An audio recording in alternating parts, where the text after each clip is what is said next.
Welcome back to Telltale, guys. I'm Emily. I'm Greg. And today we are going to be talking about a Lovecraft story by the name of The Picture in the House.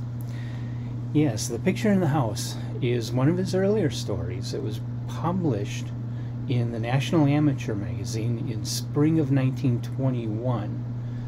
But I guess it was actually written in 1919. I'm not positive of that. That's just what I read. What research has brought us. Yeah.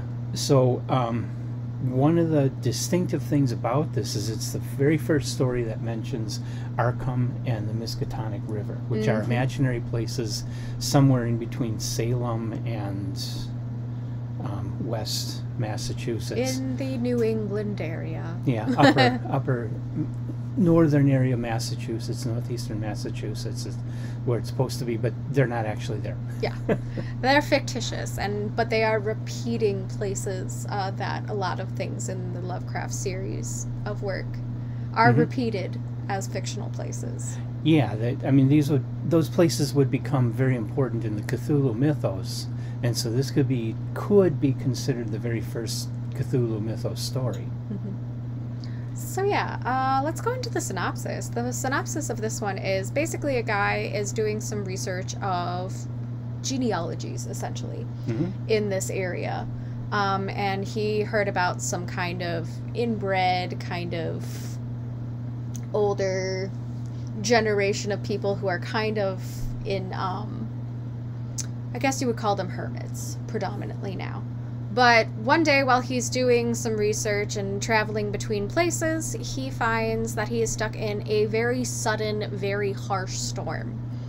And he sees an old shack that looks run down, might be abandoned, but he's unsure because there's just some stuff about it that seems a little too kept yet. Yeah. But he's desperate to get out of the rain and the high winds and, not get struck by lightning, so he goes into this house. And while he's in there, he starts kind of exploring and realizing, yeah, this place is pretty lived in. It's not in great condition, but it definitely looks better on the inside than it does on the outside. And while he's wandering through, he finds this library with a series of very rare but interesting books, and one of them he opens up, and it keeps opening to this particular page with this image of a butcher shop that is butchering human parts. And this is an actual image that does actually exist in history. Yeah, the book really exists, and Lovecraft actually had a copy of it. It was published in the 1500s. Yeah, and it was about cannibalistic African culture in that particular chapter or something like that. Yeah, that particular image. The book is it's about Africa in general. Yeah, and the different tribes and different cultures and that kind of thing. So it keeps falling open to this page, and then he turns around, and there's some guy there who apparently owns the house. He looks rough and kind of creepy, but, not a very intelligent or well-read person. Don't look away, you might miss it. Our cats are really intent on some of the reflections that are coming from the sunshine. We haven't had sunshine in several days. So Constantine is very interested in one particular reflection that has not moved for at least 20 minutes. So that's our side story. But anyway, so yeah, in this story with this Lovecraft story, the guy starts talking about how he's kind of interested in this particular image, and it makes him wonder about things and wonder about what it means to kill another being. So he starts with animals. That doesn't seem to satiate himself, and he implies heavily that he wants to kill and eat a person. And then the guy notices something red drip from the ceiling, looks up, sees a little what appears to be blood dripping from the ceiling. And then at the end of the story, he passes out, and we don't get to know the end, though we assume he was eaten by a crazy But if he was eaten, dude. He couldn't be telling the story. He has to have gotten away. But he passes out, we don't know. For Exactly. all we know, it's his inner monologue that we're getting as he's about to die. It's his ghost coming back and writing the story. Could be. We don't know. So it is a very interesting story. I like it because it kind of reminds me of some of the stories you hear about Wendigo. The Wendigo. Pretending to be a human and eating people and that kind of thing. But in that case, it's a real creature. This is just a crazy old guy. As far as we know. True. We don't know very much. And you know how Lovecraft likes to leave things kind of in the dark in certain cases and not so much in others. But monsters are real. We have to remember that much in his stories, that the monsters are very real. They are not just guys with masks on. Yeah. So that kind of was the vibes that I got personally from this one. But again, we don't know for sure. Right. That's just the vibe I got. I liked it. It was good. It's creepy as hell. Yeah, it was a pretty good story. Very short, but typical Lovecraft. I mean, you know from the beginning, a guy walking up to some creepy old house. You know something bad is going to go on here. Yep. You know it's not going to go well. So, you know, when it starts getting into cannibalism, you know somebody's going to get eaten at some point. Something's going to happen. Someone's either going to get moited and eaten. Yeah, so it's not that, you know, this story isn't going to surprise you at all. You're going to figure it out from the beginning, and yeah, that's a cattail. Yeah, Nosferatu decided he wants to join us too. You know that things aren't going to go well, that something bad's going to happen, and that's just the way it is with Lovecraft.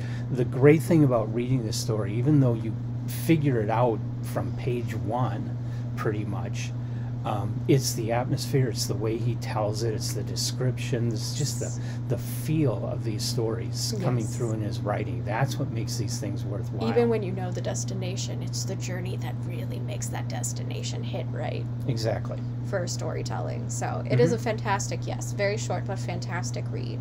So it's a very good story, yeah. And definitely recommend it for everybody that likes horror or Lovecraft. This one isn't cosmic like a lot of Lovecraft stories. I think that's why it's so fun though, is because it is, that could be anybody up in, you know, the Appalachian Mountains. Yeah, or because there Wisconsin. have been, or you know, whatever. But yeah, there's, you know, and there's always that.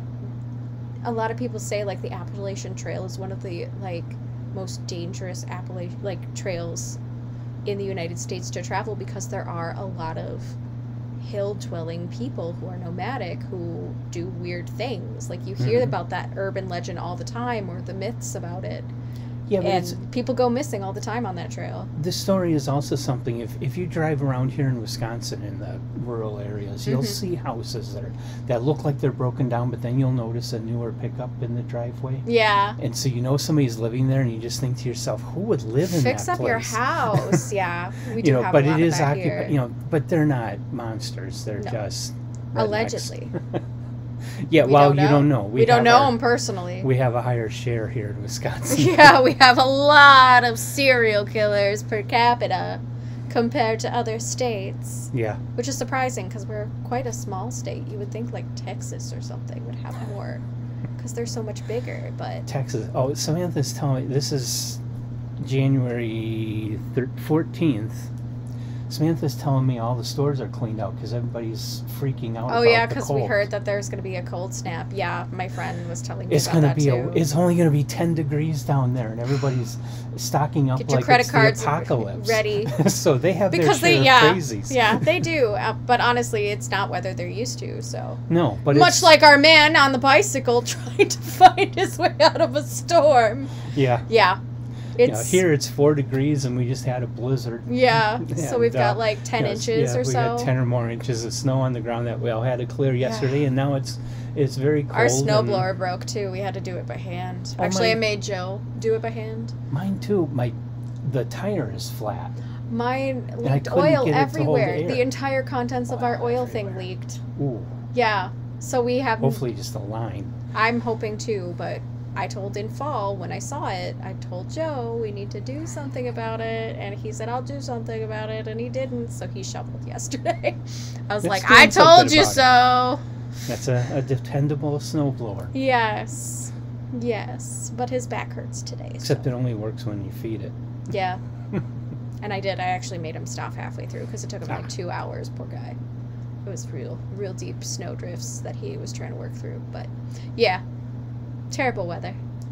Whatevs. I walk in from 4 hours of shoveling snow. When are you going to change that faucet? Find a murderer. Yeah, I get that. I'd just do it myself by that point. Be like, he's working hard. Let me figure out this box out. That would have been me.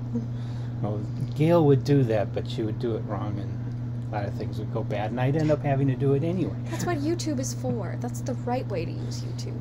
Oh.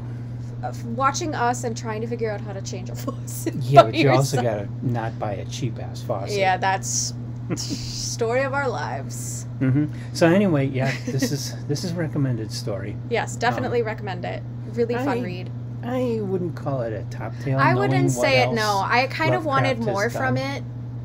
Like, yeah, I kind of wanted more from it. I didn't want more, but it just... It didn't hold quite as big a punch as, like, Color Out of Agreed. Space or Dunwich Horror. This isn't his most iconic, and it's not... It was one that I had to kind of reread a little bit to remember it, because I went through that whole... I've already read the entire fictitious works of Lovecraft, 2 years ago now, I think it was? 2 or 3 years ago now? Coming up. Yeah. So I had to go back to reread it a little bit to try and remember what it was, because I couldn't remember it by title. There are some, of course, like Call of Cthulhu, Mountains of Madness. Those ones you know because they're so iconic. So I feel you. Yeah, I wouldn't call this a top tale, but it is definitely recommended and very fun to read if you want something kind of spooky and quick. So his next work, this was also December 1920, is called Polaris. Ooh. We'll be covering that next when we cover Lovecraft again. Yeah. I'm excited. So yeah, I really don't have much else to say about this one personally. No. All right. So like the video, subscribe to the channel. Can't talk today. Words are hard. It's okay. And leave comments if you have comments. Have you read The Picture in the House? And come on back for more. We'll be right here waiting for you. Thanks for joining us.